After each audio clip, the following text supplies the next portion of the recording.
The sky of Terex 9 used to be calm, 3 suns, silver clouds, and a silence that made it feel like peace was permanent. But on the 9th cycle of the solar moon, that silence broke. The first blast hit the southern port. By the time the aliens realized what was happening, 4 more cities were already on fire. The war wasn't started by humans. It was the Zirvash Empire, the largest and proudest warrior race of the outer clusters. They ruled with fear. They conquered with strength. And when they saw Earth's quiet colony ships reaching the edges of their region, they laughed. To them, humans were soft, weak, too polite, too unprepared. Commander Selya of the Zirvash elite was chosen to teach the Earthlings a lesson. Tall, blue-skinned, and known for her ruthless efficiency, she led the first strike team to capture a human outpost. It should have been easy, but it wasn't. The first resistance came from a small bunker outside the city ruins. Only one soldier held it. One human. She watched him through her visor, leaning against a metal post, arms crossed, shirtless under his armored vest, not a hint of fear in his eyes. Her team approached. She gave the command to surround. And yet, he didn't move. "Step forward and drop your weapon," she ordered. The man, tanned skin, scarred cheek, eyes like steel, just smiled. "You're in Zirvash territory now. Do you wish to die standing, human?" She added coldly. He looked up at her, eyes calm. "That depends," he said. "Are you planning to aim before you shoot?" Selya was annoyed. She motioned for her second to disarm him. The second in command stepped forward cautiously, reaching toward the human's holster. Suddenly, a sharp crack echoed through the sky. The Zirvash soldier flew back, unconscious. Before anyone could react, the human was already holding the weapon, not aimed, just held. One of her elites lunged. The human dodged like he saw it coming minutes ago, spun around, and sent the alien crashing into a wall. In less than 30 seconds, 5 of her best soldiers were down. Without a single shot fired, Selya stepped forward, eyes narrowing. "Who are you?" she growled. The man adjusted his grip on the weapon. "Name's Cole," he said simply. "Just another Earth boy you shouldn't underestimate." "You trained for this?" she asked, voice stiff. "I trained for worse," he replied. Selya slowly raised her blaster. "I'm giving you one chance to surrender." He didn't flinch. He didn't raise his weapon. He just looked straight into her eyes. The wind howled between them. Smoke curled in the air behind Cole's boots. The silence thickened. Her finger slid over the trigger. "Any last words, human?" she said. Cole smirked. "Yeah," he said. "Safety's on." Before she could react, her weapon sparked in her hand. She looked down. He had thrown something, a small magnetic pulse now clinging to her blaster's side. The safety had been forced back on. She froze. He raised his own weapon now, calmly. But he didn't fire. He just said, "Let's try words before war. Or is that too advanced for your empire?" Far above them, unseen by both, a drone watched everything. Its feed was sent live across the galaxy, into hidden screens, encrypted channels, and secret command centers. On Earth, generals watched with quiet surprise. On Zirvash, Prime, the Empress, frowned, and across dozens of systems whispers began. What are humans really made of? The smirk that echoed across stars from the story. "Finger on the trigger," she said. "Any last words, human?" "Yeah," he smirked. "Safety's on." HFY Sci-Fi. The footage of the human's smirk spread faster than warships. A single clip. One sentence. And a look that made seasoned warriors shift in their seats. Zirvash commanders called it an insult. Human analysts called it a psychological masterstroke. But to the Empress of Zirvash, it was a problem. Commander Selya stood silently inside the ship's med bay. Her arm, bruised from the pulse blast, lay inside a regen chamber. She didn't speak. Not about the mission, not about her loss. And definitely not about the human. But everyone on the bridge whispered his name. Cole. Back on the human-controlled outpost, Cole stood where he'd always been, on the platform edge, scanning the stars, half amused, half bored. Lieutenant Kara, a short redhead in full exogear, stepped beside him. "You made her famous," she said, grinning. "Didn't mean to," Cole replied, sipping from his recycled flask. Kara smirked. "Zirvash just called a council. They never do that unless it's a galactic crisis." "Guess I'm the crisis," he muttered. "You planning to explain what you are?" She asked. He shrugged. "I'm just human." "Yeah," Kara replied, narrowing her eyes, "but not the kind they expected." Meanwhile, on Zirvash Prime, General Tharek slammed his fist on the war table. He embarrassed an elite commander. He turned her weapon off mid-standoff. The Empress watched the footage again, paused at the smirk, rewound, zoomed in. "His eyes," she murmured. "What about them?" Tharek asked. "They're not afraid, not even a little." Across colonies and warships, memes and slogans began appearing. "Safety's on." Cole stared at death, and it blinked. 1 human, 5 elites, 0 injuries. The real war hadn't started yet. But something more dangerous had already begun spreading. Doubt. And wherever doubt spread, humans thrived. "The Empire sends a monster," from the story. Finger on the trigger, she said. "Any last words, human?" "Yeah," he smirked. "Safety's on." HFY Sci-Fi. The Empress of Zirvash didn't like losing, and she hated being laughed at. So this time she didn't send a squad. She didn't send a fleet. She sent Vorak. Vorak was not a soldier. He was a weapon, 7 feet tall. Dark metallic scales over living tissue. Born in a lab, raised in gravity chambers where bones cracked or grew stronger. He never asked questions. He didn't speak. He was designed to crush rebellion with his bare hands.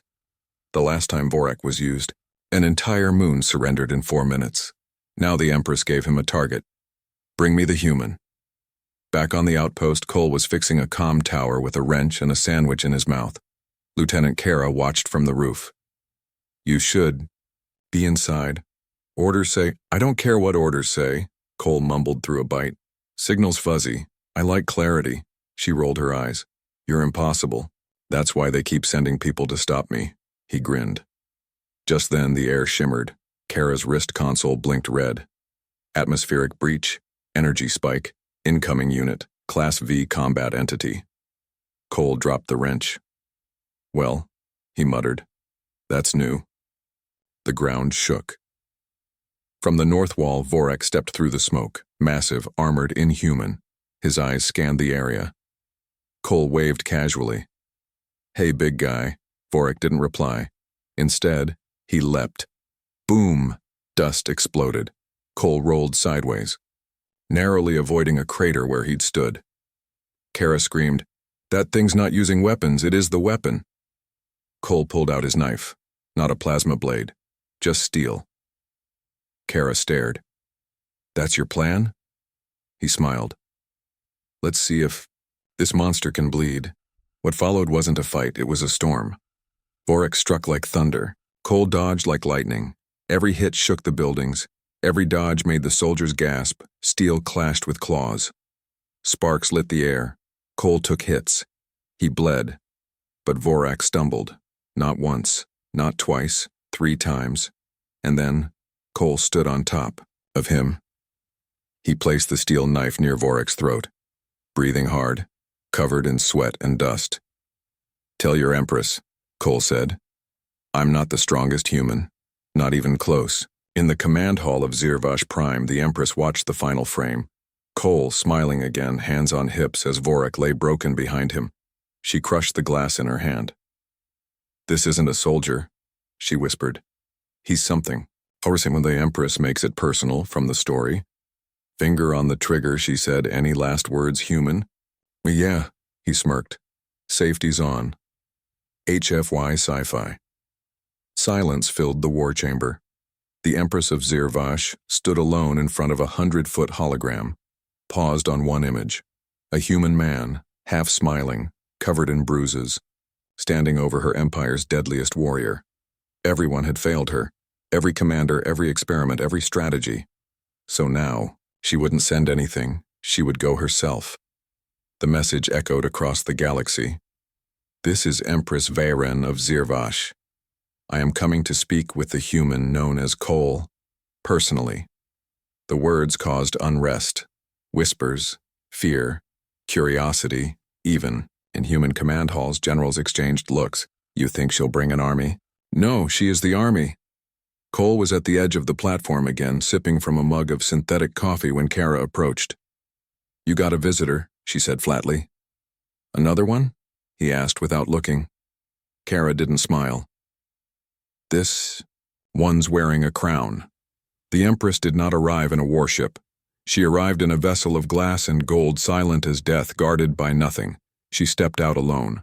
No weapons, just pride, tall, fearless, dressed in battle regalia, silver tattoos glowing faintly on her skin. She walked straight toward Cole, stopping only inches away.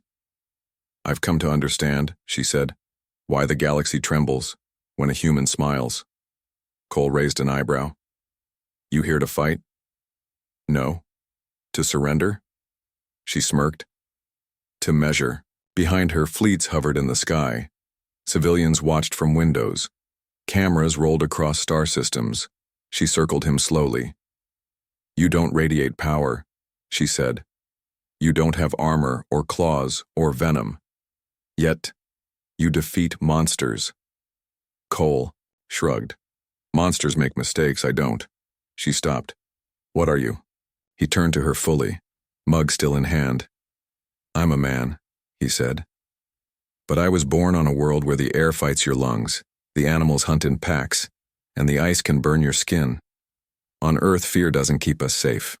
We learn to walk through it. The Empress stared at him.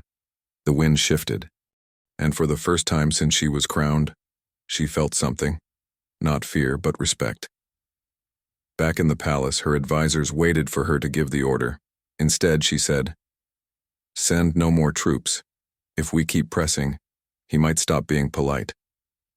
Cole's smile is banned on Zirvash from the story. Finger on the trigger, she said. Any last words, human? Yeah, he smirked. Safety's on. HFY Sci-Fi.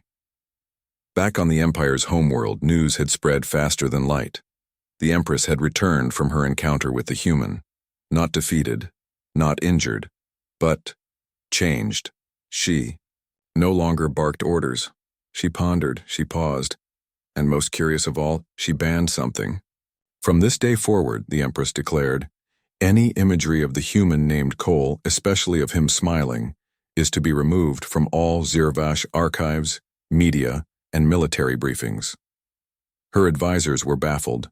General Throok dared to question, but why, Empress? The image is harmless. She looked at him, eyes narrowing. That smile, she whispered, is a warning we don't understand. On human news networks, the story leaked and became an overnight meme. Banned smile trended for weeks. Someone even made t-shirts. A sketch of Cole's smug grin under the words, Smile, it scares empresses. Cole didn't care for the attention. He hated being on camera, but the galaxy kept watching, and some began to wonder, if one smile from one human could unsettle an empire, what would laughter do? Meanwhile, Cole was back at base, fixing a fusion cable when Kara walked in, throwing him a datapad. Congrats, she said. You're a cultural weapon now. He wiped his hands. Neat. Also, she added, you got another visitor. He sighed. Is it an assassin this time? She smirked. Worse. It's a historian. Wants to interview the human that broke the crown. He groaned. Tell her I only talk to people who bring fries. But even as he joked, something darker stirred. A new enemy had taken interest. Not because of what Cole had done, but because of what he might do next, and they weren't interested in smiling. The ones who don't smile. From the story. Finger on the trigger, she said. Any last words, human? Yeah. He smirked. Safety's on. HFY Sci-Fi.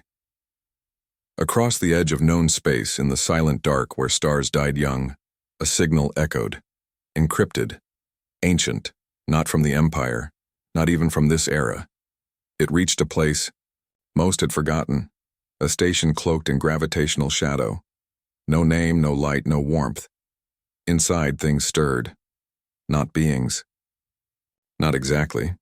They were called the Nullborn, creatures designed without emotion, built during the last galactic extinction, when life had grown tired of mistakes like laughter, love, or mercy. They had one rule. No species with irony shall be allowed to thrive.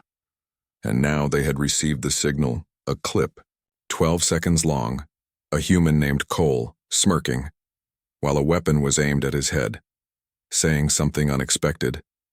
They watched it 903 times, not for analysis, for confirmation. Yes, this was it, the anomaly they'd long feared. Humans who joked at the edge of death. This one of the Nullborn said in a voice of dry static, must be erased. They activated phase protocol, cleansing flame, set course, Sol sector. Back on Earth, Cole had no idea. He was making coffee with one hand and adjusting a malfunctioning translator with the other. Kara walked in, saw the report flashing red. You might want to sit down, Cole, she said. Why? He replied. Did I break the microwave again? Worse, she said, handing him the screen. He read it. Paused, blinking once. Ah, he muttered. So now the emotionless death. Cult wants me gone too. He looked up calmly. Guess I better brush my teeth, wouldn't want to face the apocalypse with bad breath. The room was silent. Then Kara started laughing, the kind that bends your back and steals your breath. Even in the face of extinction, humans laughed, and far away, in the cold void between stars, the Nullborn heard that laughter, and for the first time in their eternal silence, they hesitated. The smirk that shattered silence, from the story. Finger on the trigger, she said. Any last words, human? Yeah, he smirked. Safety's on. HFY Sci-Fi.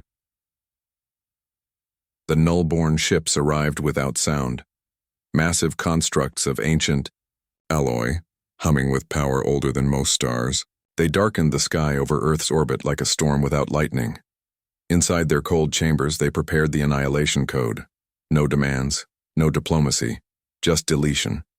They had erased 847 civilizations before. This would be number 848.